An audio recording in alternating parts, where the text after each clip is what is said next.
I want to get better, but I don't want to go back with a bunch of beginners who don't know what they're doing.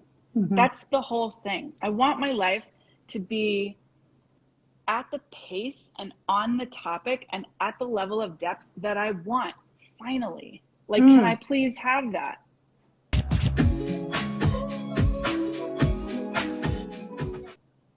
That is Yes. such a great contrast to what you described earlier, where it was this like negotiating two shallow ends of this pool. And you're saying, like, no, no, enough of that. I want to go at my speed and at my depth. But I also love that you're acknowledging you had never yet been a CEO. You had never yet started a business, run a business. And so thank God you were like, yes, please. Somebody show me, teach me, guide me. And then you had coaches. But those coaches also couldn't be in your body and do everything for you. You had to ultimately put one foot in front of the other, you know, do the thing, do the scary thing, face the thing, pick yourself up after the thing. Yes. So, what were some of the next level of breakthroughs that you experienced as you became more of your true self, but then as you started to face new challenges? It's interesting because this one I feel like I've also talked about a lot, but the thing that just came to me is actually something I don't know if I've ever told, which is that I think one of the first breakthroughs was realizing in the beginning of my business, I wanted to coach retreat leaders.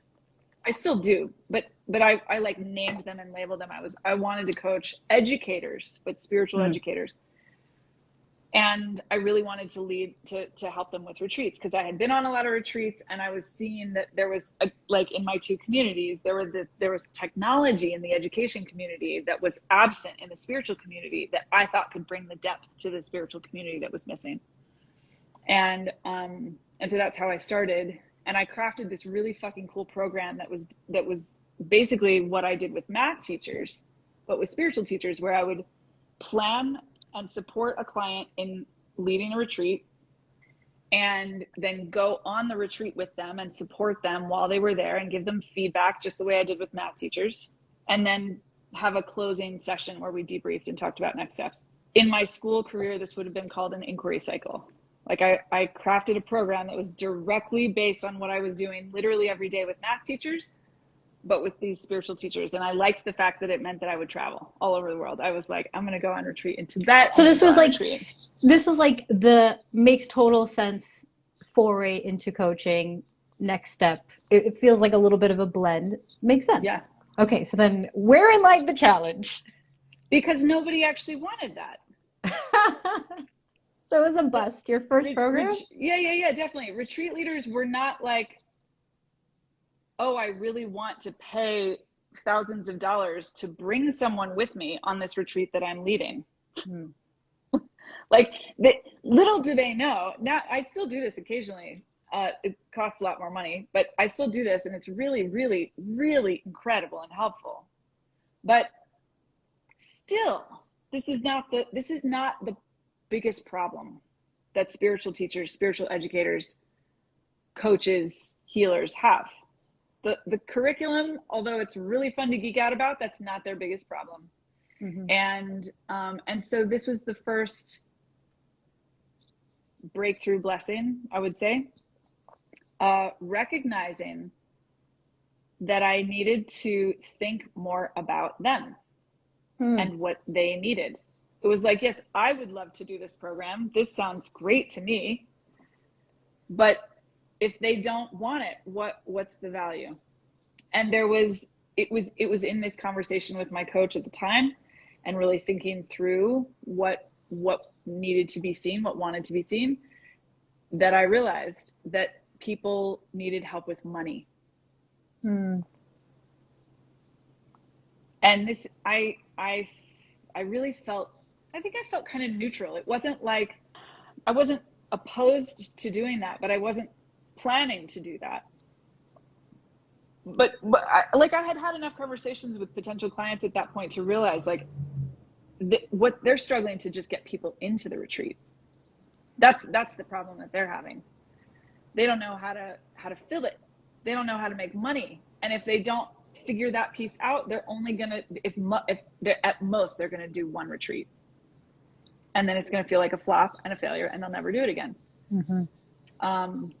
So my coach was the one who was like, Jesse, I think it's money. I remember her saying that. I think that the thing actually that you're selling is money.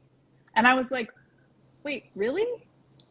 Spiritual teacher, coaching spiritual teachers, and I'm going to sell money? Like I was a little like, okay. I trusted her so much. So it was like, okay, let's see. I'm open to that. It made sense to me at a certain level, math teacher, but this was before, all I wanted to do was not make less money at this point. I had no idea. So looking back, I feel like money like came in and grabbed me with both hands and was like, we need you here. Come here, look here. But also there was you were doing something right in that you were able to actually perceive where people were getting stuck. Like you were able to at least discern, like, hold up, there's a pattern here. Yes, we could be talking about retreat curriculum, but in every one of these conversations, the snag is, and you caught that. So then you weren't planning on coaching around money, but that was the plan. Yeah, exactly. And again, I think that there was this awareness that like, oh yeah, this is actually the through line also. Like what's missing in the school conversation? Wealth. And so then you started to see it everywhere, I imagine. Yeah. So most of our conversations are about that, but yes, there's that was deep.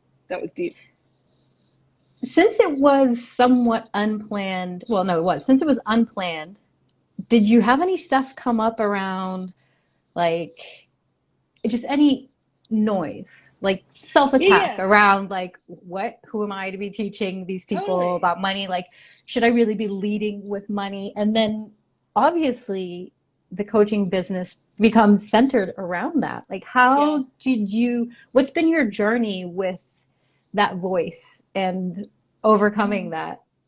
It's so great because the voice is like hasn't changed much really. My relationship to the voice has changed, but the content has changed. And it's great when you ask me this stuff because I have forgotten. Like I know that I was terrified, and then I talked with my coach about how I hadn't even made a sale yet. How was I gonna tell people that I could help them sell their retreat? Oh my gosh, say that again. Because how many people are like, how could I if I haven't yet? Because this is I think everyone has this moment at some point in their business. Because the vision is pulling us into the future. And so inevitably we are being called to do something that we haven't done before. And our subconscious attacks our, insecurity and fear and doubt that somehow makes us inadequate to the task. I'm sure I had at least one coaching session with her about my own imposter syndrome, you could call it, that I had not had any sales when I decided to help people fill their retreats.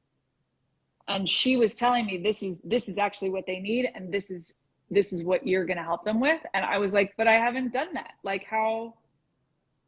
who's going to pay me to help them do that? Curriculum, I can help them all day. Formative assessment, sign me up. I am the queen. But sales, which is really like, I wasn't even clear that that's what we called it at that time, but that's what it was. Sales, I'm going to help them with sales. Yes. Everything you want is already